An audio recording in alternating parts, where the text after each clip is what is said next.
Hi, I'm Dave Dinkel. We're going to talk about a wholesale no-money double closing with a net profit of $94,379.99. Why not you? I hate to be on a rant, but the thing that bothers me so very much in our industry is the fact that new investors talk about, I made $5,000, I made $3,000, I didn't have any money in the transactions, I did an assignment. All that's very well and good, but you can't make a living doing $3,000 assignments the rest of your life. You need to find out how to do large numbers. No matter where you are, you can do that. First, by finding highly motivated sellers, but much more importantly, find highly motivated buyers. Create the largest possible buyers list and stack your reason for finding motivated sellers.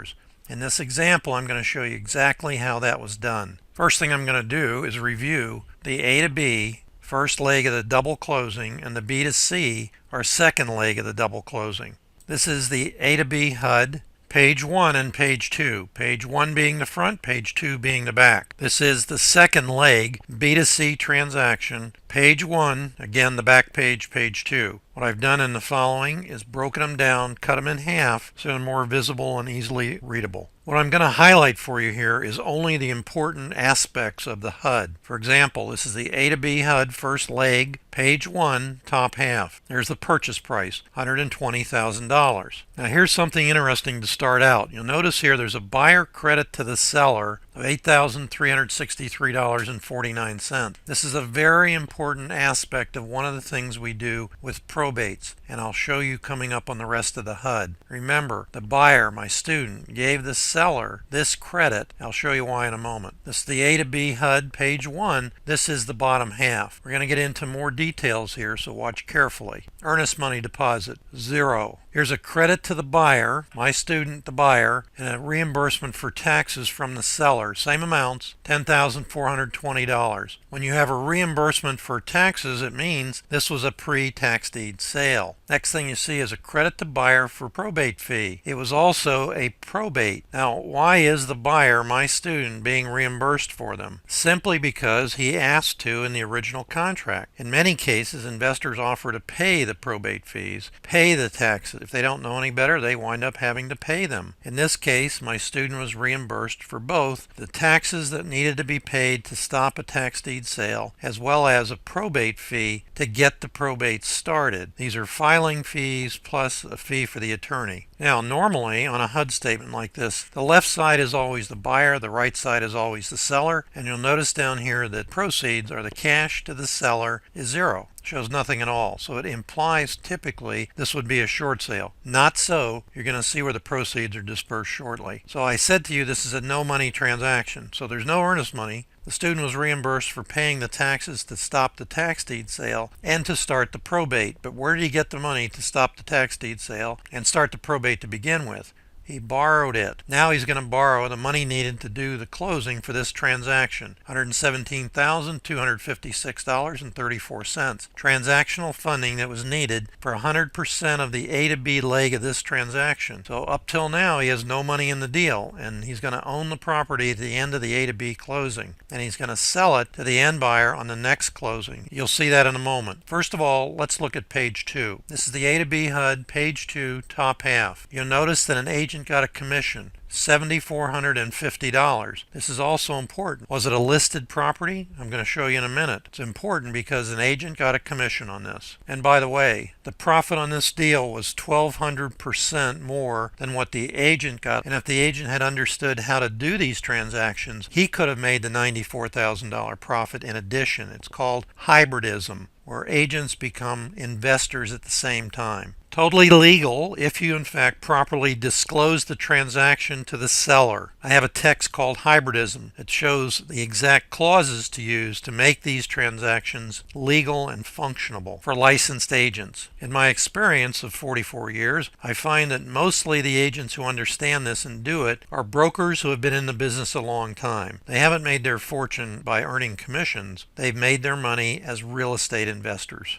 This is the A to B HUD, page 2, bottom half. Now watch carefully. Additional taxes that were due and paid at the closing. So not all of the taxes were paid to stop the tax deed sale, only enough to postpone it until the closing. The seller's probate cost, again, the right side of this transaction is the seller side. Left side is the buyer side. When the seller, in this case you'll see what it is, came to closing, they had additional taxes to pay as well as additional probate costs to pay. Now, this is unusual, but it's very important. It's called a quiet title action. It's a motion to the court to quiet any claims against the title. In this case, it cost $2,000. What did they have to quiet? A vagrant had moved into the vacant house and filed a quitclaim deed fraudulently in the public record. In actuality, the county contacted the owners of the property and said there's been a fraudulent deed filed. You should know about it and you should check into it. That was great, except the fact the deed stays on title until a quiet title action removes it from the chain of title. In this case, it cost $2,000. Years ago, it would cost anywhere up of $4,000 to $5,000 and take up to 6 to 9 months. All of that has changed. Title companies now can more efficiently and quickly process these claims against the chain of title. Okay, here's what it is. The net proceeds to the 5 beneficiaries, $18,000 each. How in the world did it come out to $18,000 exactly for each beneficiary? Because my student buyer gave them the credit back. Remember on the front side of the first HUD? He gave them the credit back, $8,000. And here's the reason. When you talk to beneficiaries, 2 or more, you always talk in round numbers. You don't say, I think you'll get $16,412.30. Another investor will come along and say $17,000, and that sounds like a lot more than what you just told them. When you go up in increments, as you make offers, or go down in increments, you increase by equal dollar amounts. Now, do you have to do that?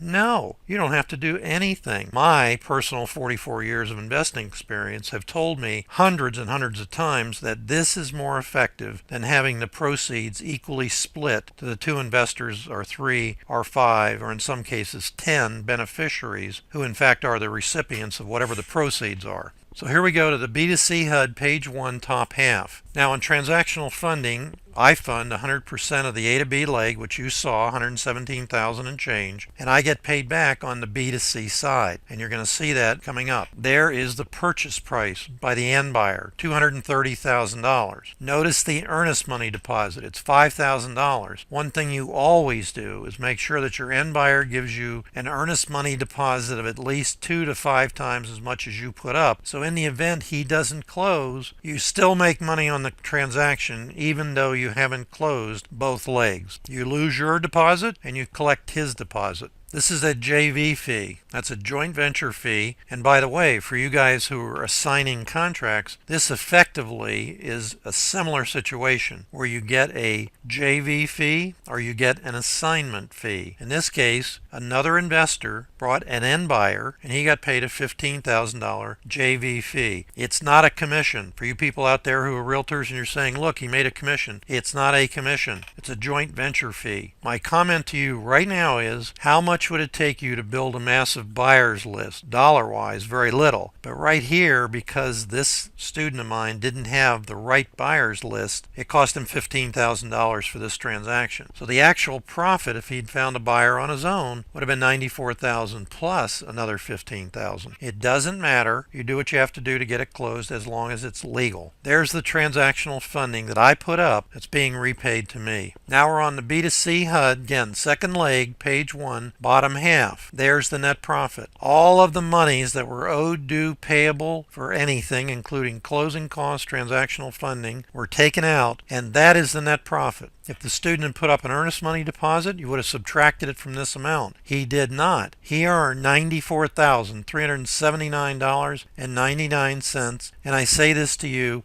why not you? When you do an assignment to another wholesaler, he's going to resell that property somewhere between 10 and 30 times what you made on it. And the only difference between him and you is his buyers list. And you can build your own buyers list very quickly. Now we're on the B2C HUD, flipped over on the other side, second page, and this is rather uneventful. So what I've done is this is the bottom half of page 2. Again, there's nothing of serious importance here. So now what I want to do is I want to look at what is unique about this deal. First of all, it was an MLS property, but a pocket listing. If I ask 1,000 realtors, is a pocket listing legal, I'm going to say that probably 700 or 800 would tell me no. And the other 200 or 300 are doing pocket listings and making more money. They're getting a full 5 or 6% commission because they understand the process. Many of those are not getting 5 or 6%. They're getting between 8 and 9%. And the really understanding brokers, predominantly because they understand the business, are making 9% plus a profit spread in addition. So what I see as a transactional funder is that brokers are making anywhere from 18 to 24% on the same transaction that most realtors, probably some of them listening here, are struggling to make a 2.5 or 3% commission because they're simply acting as a buyer's agent or a listing agent and hoping somebody else will come along and buy the property and split the commission. So if your hair's standing on end and this is another state and the Board of Realtors is listening, keep listening because it's happening all around you. And if you don't think it's legal, put out a memo on it. But I can show you plenty of people that fully disclose it in their listing agreements. They fully explain it to the seller, and the seller is in agreement. Overdue property taxes. I had mentioned to you before, tax deed sale coming up. This is one of the things that you're not going to run down to the courthouse and the judge is going to issue you a stay of execution, so to speak. Tax deed sales can't be postponed in most states, so they would lose the house. Any equity they had in it would either be lost, depending on the state you're in, or first it would go to creditors. Whatever was left over would go to whomever was on title at the time. What does that mean? It means that, for example, in some states, when you have a foreclosure sale and there's overage, the sale goes above what's owed on the mortgage, and those cases happen frequently, the overage goes to the person on title. Now, some states have realized that investors have gone out beforehand, sometimes 2 or 3 days beforehand, to the seller and said, look, you're going to lose the house. I'll buy the deed from you for $100, and I'll take my chances on bidding at the auction. They didn't bid at the auction. They just waited to see what the overage was. And sometimes they made an awful lot of money doing that. So the states came along where this is applicable and said you can't do that anymore. What we're going to look at is who's on title when the list penance is delivered. So no matter how many title changes in between or who owns it at the sale, the guy that got the list penance is the guy that's going to get the overage above notes and mortgages that are due. However, they didn't change the rules on tax deed sales. So that opportunity still exists. Many investors do it, and a number of attorneys do that full time. They look for those transactions, and so can you. Code violations, probably one of the most overlooked areas in what we do as investors. You go down to the courthouse or building department, you say, I'd like to get a list of the people that have code violations or liens, and typically a very nice person says to you, we don't give those out. Well, that's their prerogative, but it is public information. So how do you get it? Truth in Information Act. Look it up on Google, file it, it's a federal form, and you will get the list. Then they'll come back to you and say, all right, but it's going to cost you $400 for the list. If you work the list, it's worth it. This was a probate. I showed you that each of the 5 beneficiaries received $18,000. But I will also mention that this property was originally found not by a realtor bringing it to the student as a pocket listing, but because he was driving for dollars. Saw the property, followed up on it, found a beneficiary who said, we have an agent, went to the agent who said, I have a pocket listing, I'm not listing it, make me an offer, but there's a lot of problems with it. Property taxes, code violations, and oh, by the way, it has to have a probate. And my student said, bring it on, because remember, the more the problems, the bigger the profit. That's what you're in the business for. We as investors provide solutions to homeowners who otherwise would lose their homes, and we get paid for that, and rightfully so. The student used the land trust as a buyer. Why? Because he chose to. He likes to use land trust to be anonymous in the public record. Remember I said there was a fraudulent quitclaim deed in the public record? That's the quiet title action that took that out of the chain of title. What difference does it make if it's fraudulent? When you go to resell this property, you're not going to be able to get title insurance on it. Does that really matter? If you're going to hold the property the rest of your life, there is a statute of limitations in every state, some 5, some 7, some longer, where if you hold it that long, it sort of drops out of the chain of title. But if you're going to wholesale the property, the only way to do it is through a quitclaim deed. And a quitclaim deed simply is you quit any liability and you pass it on to the unknowing investor what those problems are. So if he doesn't do a title search, a chain of title, look back in history to see what's going on and what's affecting it, he's going to inherit instantly the problems that the seller had, one of which is not getting a clear and marketable title. Again, what difference does it make if it's clear and marketable? When he goes to sell it, if the buyer is buying it with a loan of any type, hard money or conventional, the lender is going to want to see the title work. And if he sees that there is an outstanding deed against the property, that lender is risking all the money he puts up on the loan. He's not going to make the loan. So anytime you see a seller advertising that if you buy the property it's going to be transferred by quitclaim deed, red flags should go up the pole and you start looking into it very carefully and reconsider your offer, because you're going to have a problem with that property and you need to find out beforehand what it's going to cost to fix it. JV agreement for the end buyer. I mentioned it before. That investor had a better buyer's list than the student had, or at least he had one buyer who really liked this property. That's one buyer more than my student had. Well, let's talk about how many buyers do you need on your buyer's list. It's extremely simple to build a powerful buyer's list. Cash buyers are listed in the public record everywhere. Plenty of services give you access to them. But here's the deal. When you go to a REIA meeting and you trade cards with people, all you're doing is trading cards. 99% of the people at the meeting are not cash buyers. You want people who are actual cash buyers who coincidentally are rehabbers. You're going to find plenty of cash buyers. Simply Google buy my house. Those are wholesalers. You go to them and you're going to get pennies on the dollar for what you want. You want to build a buyer's list of people who have bought and sold at least 2 homes within 1 year. If it took them longer than that to do the 2 homes, they're not doing very well. The other thing you don't want necessarily is the guys who own 50, 100, 400 homes. Why? They're real pros and they know how to pay you the minimum possible with their gymnastics of, well, I have to do my evaluation and my numbers came out so I can only pay you this amount of money, when in fact they could pay you anything they want and still get away with it, because they hold them long term and they rent them for an upcycle in the real estate market. So again, I'm cautioning you, if you're listening to this and you're saying to yourself, man,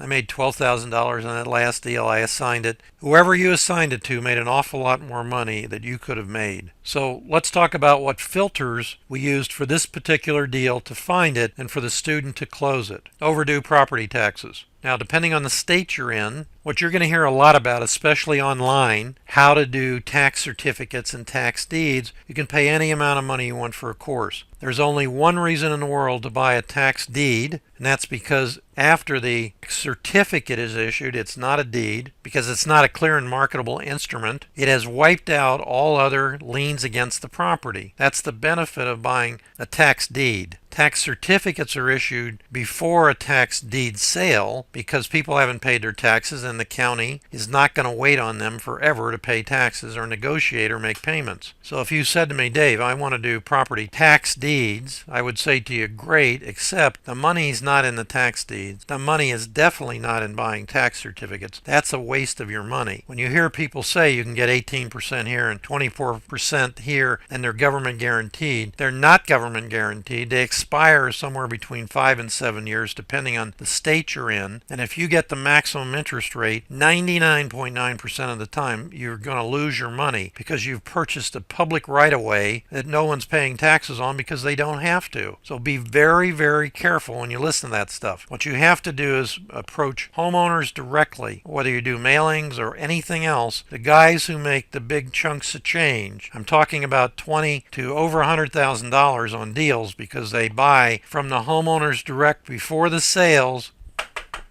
knock on the door, and they keep doing that until the seller says, I'm ready. And you're going to get a lot of no's, but when you get a yes, it's a biggie. Non-owner occupied. These are easy to find because the mailing address is different than the property address. I happen to like non-owner occupieds, but if you sat down and you generated a list in a county of non-owner occupied properties, at least 92 or 95% would just have vacation homes or rental properties. It's the other 2 to 5 or 7% that are not in there because of some reason. It's Elvis has left the house, pre-tax deed sale, pre-foreclosure sale, double mortgages, That's what you want to look for. Those are the people that need help. Remember, you're in this business to provide solutions, not to steal houses or take advantage of sellers. Probate. Aside from driving for dollars, probate is the number 2 largest source of net profits in what we do as wholesalers. Now, I'm going to preface everything I've said up till now with, if you're a wholesaler and this is surprising to you, I'm sorry. We don't do things the way the other guys do it. It's very simple. Do it the way everybody else does. Watch the YouTube videos, and that's what you're going to get, what everybody else does. We're different because my philosophy as a mentor is I want my students to be wildly successful, and they can't do that making $2, $3, $5, and occasionally $10,000 or $15,000 on a property. They need a multiple stream of leads that are overlapping in motivation who all come together in a perfect storm of motivated sellers. The problem is you don't know when they're going to be motivated. So the real money in real estate investing, despite what you hear, all the guys dancing and jumping around and so on, is in a buyer's list. And secondly, in follow-up. I have students right now, every day, who make more money than most investors make in a year in a month. And they do that without ever seeing the properties, putting up any earnest money deposit whatsoever. And all they simply do is wholesale other wholesalers' deals to a massive list that they've built. And there's no reason why you can't do something like that. There's actually 5 types of wholesaling to take advantage of. I mentioned code violations quickly before. They are massive. They turn into what will be massively motivated sellers. Some liens, for example, in one of the counties in our state, they have a pit bull ordinance. So what's a pit bull? I got a mix. He's this, he's that. Listen, as soon as he bites somebody, has any bulldog lineage in him, he's a pit bull. Call him what you want to call him. The county calls him a pit bull. Fine, boom, $1,000 a day or more. $1,000 a day can add up pretty quickly. And what if it's a tenant? So the tenant moves out, takes the pit bull, and you have $1 million lien against the property. And the property's worth $70,000. So what do? If it's a non-safety issue, it's not going to be a problem. You can negotiate it down pretty well. However, if it's a safety issue, building code violation, in one city in Florida, I make a joke all the time where a 2-1 winds up because of unpermitted additions to the building, a 9-4, and the rooms are not rented to individuals. They're rented to 2 or 3 people in every bedroom, and they call them drunk houses, and they're astronomical in income. But when you go to sell them, boom. When you go to sell them, you'll be in for a big surprise. That's another story for another time. Thanks very much for watching this overview of a $94,000 wholesale deal with no money in the transaction from the student. Go to davedinkel.com and apply for our mentoring or coaching programs if you want to change your life forever. Thanks again. I'm Dave Dinkel.